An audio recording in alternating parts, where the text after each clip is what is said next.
What would happen if you were severely burned on your hand, your face, your body?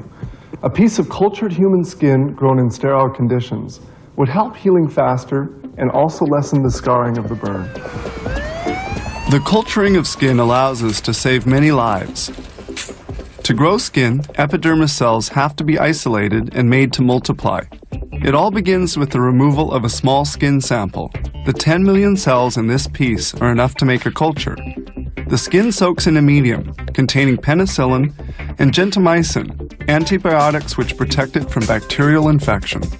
Now a piece of skin is cut and delicately sectioned on a petri dish with a scalpel.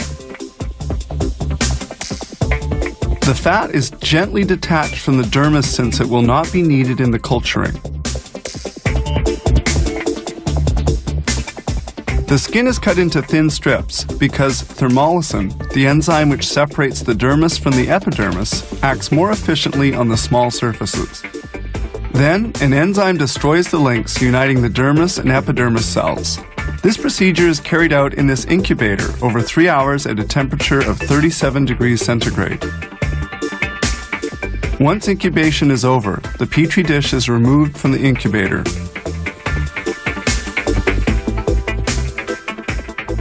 Only the epidermis cells, also called keratinocytes, are retained. The epidermis is detached from the dermis with great precision. Now the strips are placed in a trypsination unit. Trypsin, an enzyme, will destroy the links uniting the epidermis cells in order to isolate them. This operation signals the cells to multiply now that they're in a favorable medium. In order to increase the effectiveness of trypsin, the trypsination unit is placed on an agitator. The cells do not have to remain in extended contact with the trypsin. They're inhibited with a medium containing serum. Then the liquid containing the cells in suspension is drawn off. Now the liquid is centrifuged to obtain two fractions. The base fraction containing the desired cells is at the bottom of the tube, while the upper floating fraction containing the trypsin has to be removed. This upper fraction is drawn off with a vacuum system.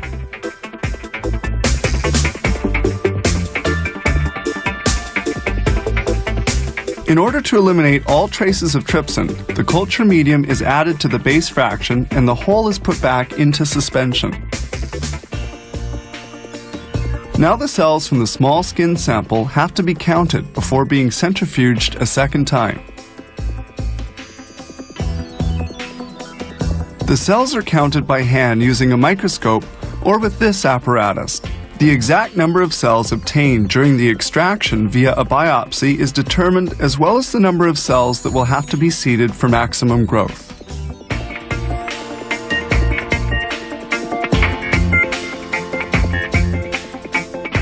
The bottom portion of keratinocytes is divided in these flasks containing a culture medium whose composition resembles that of blood. The cells will multiply over a week in these flasks, placed in an oven at 37 degrees and at 8% oxygen. The medium in which the cells are immersed is changed every 2 days.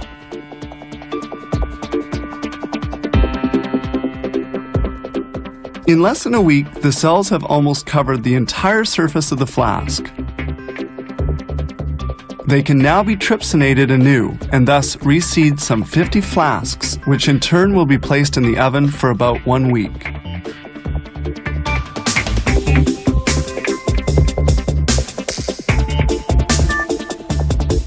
Skin strips coat the inner surface of the flask. They are then detached with a spatula. The flasks are cut in two with a heating unit resembling a soldering iron. To make handling easier, gauze is placed on the skin strips, whose thickness is less than 1/10 of a millimeter.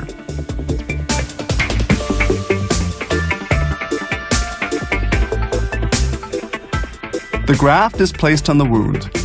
Clamps and the gauze will be removed after 10 days. A patient can be skin grafted in less than 2 weeks.